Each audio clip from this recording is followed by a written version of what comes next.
that we kind of know where South Carolina is at, Coach Ro is going to take his shot at trying to convince me about who can stop South Carolina from getting the championship or going undefeated. I don't know. Is this just in the regular season? Is this overall? This is tournament. This is overall because and let me just tie in what we were talking about Kaitlyn Clark.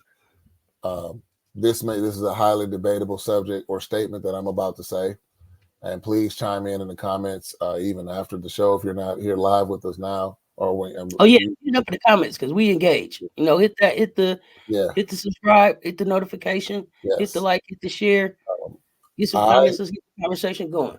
I personally think that this year for Kaitlyn Clark is championship or bust. I stopped counting after 30 awards that Kaitlyn Clark has received. So let me get into this. The teams that I think can challenge South Carolina. First, we already talked about the UCLA Bruins. Now, let me tell you why the UCLA Bruins may have a chance in the tournament. The statistic that stood out to me, and I kind of touched on this with MSU, they're second in the entire league in assists. They average 21.83 assists. When you move that ball consistently, it does not allow the South Carolina team to swarm and attack you defensively like they intend on doing just about every game. Sometimes it looks like it's 6 or 7 South Carolina players in the court. I'm not making this up. Watch a game. You'll see it. If you sit there long enough with the ball, you're going to be faced with heavy defensive pressure, not just individually, but even by 1 or 2 players at any given time. They're second in assists. Now, let's talk about Lauren Betts. Lauren Betts averages 16. I got a question real quick, Coach. I'm sorry for what you just said. Totally get it. But do you mean to make it seem as if Coach Staley wouldn't have an adjustment that she can make on the fly with her team? Should something like that happen in the tournament? I was just wondering, what do you think about her coaching abilities? No, I'm going off of straight up the averages of what the team is good at, which is UCLA. Of course, she'll come up with a counter. But if UCLA is second in assist, that means they're going to make an adjustment too. Are they? No, I just wanted to know where, Yeah. What we were talking about here. Okay. No. Yeah. That's a good question. They can move the ball side to side. They got 5 players averaging double figures. There you go. Gabriella. Lauren Betts is 16.8. She averages 9 rebounds. What's Gabriella? 2.3 blocks. Jaquez? Gabriella Jaquez averages 12.7 points a game. They got at one point that was up to about 16.2. That's right. So she's been up. Kiki Rice averages 13 points. Charisma Osborne averages 14 points. Again, what's scary about UCLA is that they have multiple double-digit average scores, which means it's a reflection of them sharing the ball. And here's the thing. They get good shots. Side note. Yeah. I've never met a charisma on the court that couldn't ball. I just wanted to put that out there. Go ahead. I ain't playing. And I'm going to tell you, there's another, I'm not going to say underrated. There's a player named Angela Dugalik. She's a forward. Okay. She averages 9.3 points per game. Okay. She's shooting about 40% field goal. So they have these players that could potentially cause problems for South Carolina because they have multiple threats on the court and they share the ball. That's my first team. Again, teams who could possibly challenge South Carolina. Should I go to my next team, or are you going to speak on that? No, go to your next team. The next team, we kind of talked about them a little bit, was the Iowa Hawkeyes. Okay. The Iowa Hawkeyes, for obvious reasons, because they have a game changer in Kaitlyn Clark. We know what she can do. And what I'm looking at is you have a couple players that if they continue to play the way they're playing, they could cause a problem. The first one I'm going to talk about is Hannah Stokey. She averages 14.4 points per game. She's a forward. She has a nose for the ball. She's a very good rebounder. You also have Kate Martin, a guard, averaging 11 points. You have Sharon Goodman, averaging 7 points. This is a center. I'm mentioning the size on their team for a reason, because if they can have, and I'm going to say this, I will have to almost have the perfect game, which is possible, which is quite possible. What I mean by that is Kaitlyn Clark does not have to go below the free throw line to do anything. The forward and center can handle their business, or at least match what South Carolina's doing, and Kaitlyn Clark have a shootout with the backcourt of South Carolina.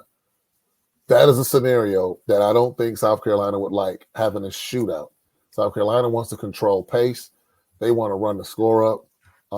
They want to put you in situations where you're turning the ball over, which, again, that's why I mentioned they would have to have nearly a perfect game. South Carolina would definitely, with Dawn Staley's ability to adjust, would absolutely get the ball out of Kaitlyn Clark's hands. That's why I mentioned the supporting cast. The supporting cast, this will be a very interesting matchup in the tournament, which could eventually happen, because we're going to see Dawn Staley take away Kaitlyn Clark. And the other players are going to have to prove that they can score in order for Kaitlyn Clark to get back into the game. It'll just be a fascinating matchup, but I think that that's another team that could potentially beat South Carolina. The last team, and you all knew I was coming for this one, the LSU Tigers. Don't do that. What? Don't do that, and I'm not a fan. But those young women earn the right until it's all settled in March, that every time you talk about them, the defending national champion LSU Lady Tigers, they earn the right to be introduced just like that every time until somebody's the new champ. So the defending national champion LSU Lady Tigers. And here they are. So again, here's the number one stat that stood out to me. They're number one in points per game. Fans, they want to run. They're not afraid to run. They're not afraid to run up the score. Here's another category that they're first in, which was a little surprising to me. They're first in steals. They're first in free throws made and attempted. These are all the recipe to go very far in the tournament, and more importantly, the topic we're on right now, to beat a South Carolina team. If we're talking about the individual talents of the team, listen to these averages of these players. You got Haley Van Lith at 12 points per game, Kayla Williams at 17 points per game, Anissa Morrow at 18 points a game, Flojae Johnson at 12 points a game, Angel Reese 19 points a game, Samaya Smith 11 points a game. And I didn't even mention Ayla Del Rosario at 7 points a game, and last tier just getting acclimated at 5 points per game. They are absolutely loaded. It's a powerhouse of a team. They haven't skipped a beat since the controversy of whatever was going on. They've made a full recovery after the unexpected loss to, I forgot who they lost to. I want to say it may be Colorado. But that unexpected loss that they had. This team is for real. And I think that first in points per game and free throws made and attempted, they can beat you in styles. Because if they're against the ropes against a team like South Carolina, they can dump it down low. They can go to the post. That, I think, is one of the biggest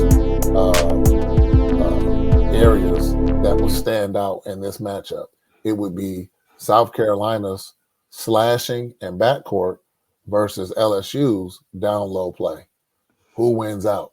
Who would do that? I think it would come down to the players that can kind of do both. And it's such an evenly matched up team when you think about that. But LSU definitely is, to me, the team with the highest probability or chance to beat South Carolina. And this is in the tournament. Okay, let me jump in here. Yes, please. UCLA, I haven't watched enough of them to speak. Iowa, I seen the game. Kaitlyn Clark, I know what she's about. But with those two teams, especially during your spiel, your theory, your theory, you only talked about. It sounded like the starting five. I didn't hear much about anybody off the bench doing much of anything. Starting five in double figures. That's nice. That's a nice trick. That's nice to do. South Carolina do that too. And so where the gear shifts for me on those two, and I'll watch a little bit more UCLA as we get going, because I want to deep dive into that team. I think they got a lot of talent there. I just don't know a lot about them. But where I shift gears there is that Malaysia Fuwali's coming off the bench, so I ain't even got to my generational talent, and I think she averaging double digits too. So I'm wondering what they got on their bench to deal with what I believe that she's gonna look like by March, working with Dawn, right? Because if everybody got up off out their seats, because the first time y'all saw her, she had the behind the back layup, the little crossover layup that Magic was talking about. She should be so much more comfortable come the tournament. So I can appreciate. I don't know if you just needed a 1 and 2, or you didn't want to just come with one, or what. But you didn't sell me on those two, Coach. You didn't sell me on those two, because you got Ashlyn Watkins gonna come off that bench too, right? So it's like, hey, and then when I'm looking at the starting five, Chloe Kitts has come so far. I don't think that we talk enough about where Chloe Kitts' game has gone from last year to this year. Night and day. Okay? Night and day. So I expect her. I expect my starters to be my starters. I expect my bench to be my bench. And I don't think that there's a team out of the two that you mentioned that are deeper than South Carolina, especially if we stay healthy. Okay. Now, the defending champs. Deep. Because does Flau'jae start? No, I don't think so. Michaela, did she start? Is that her name? Am I calling her name right? Did she start? I think Michaela starts. Okay, yeah, she started. And then Angel starting. Yeah. No, I think Flau'jae does say. Flau'jae starts. And then after this, if we're being honest, it's not to take anything away from Kaitlyn and them. But we were supposed to get this matchup last year. So we come in 1 March. We come in 1 March late. And so I was excited to see what that Angel Reese-Aaliyah Boston matchup would have looked like. But now I got to see what Cardoso is going to do. And what will she be? What will she look like by March? Is she going to be able to bang with Angel? Angel got a knack for rebounding. I saw Asia Wilson talk about it, and I went back and just looked at some of the highlights, and she's got a knack for where the ball is. So that's another matchup that'll be interesting, right? But Malaysia's coming off the bench. Okay, so I hear what you're saying about that. But if my starting five cross each other off, my money's on my generational talent coming off the bench to be the difference maker in March. Now, I'm going to tell you, I've seen that scenario play out very, very little in both women and men's college basketball. But it has happened. But we know when tournament time comes, it is about the starting five. It is about the star players. Who's going to step up and do what they need to do? But like I said, there have been some instances. The Duke team we talked about before, where we had the emergence of, I keep forgetting the man's name. We talked about him. He's played for Phoenix now. He was a freshman, came out the bench. Nobody knew who he was, and he single-handedly changed that entire game. I could see Fuwali doing that. I could see Fuwali. This freshman guard named Michael Jordan. I'm sorry. I can see her coming up. I'm sorry. Everybody forget about freshman. He wasn't Michael then. I'm sorry. He was Mike Jordan. But that proves what I said. It's rare. It's rare.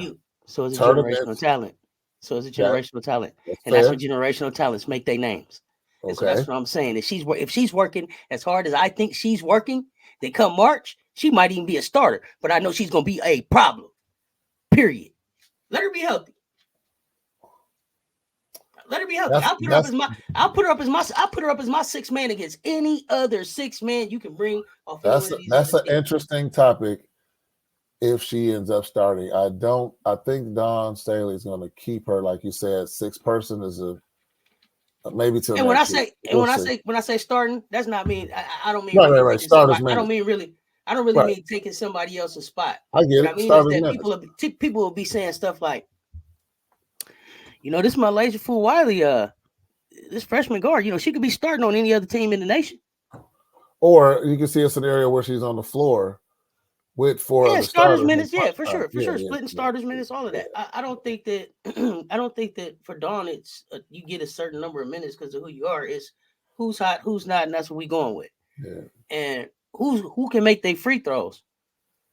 Well, who can make their free throws and who can stay on the floor. And right now, I think my laser's shooting like 70% from the free throws. 70% from the free throw line. You're gonna have to get that up. But I also heard Dawn say that she's not pushing free throws in practice because then it gets in people's heads. So you just throwing in some free throw work. So we'll see how that works out.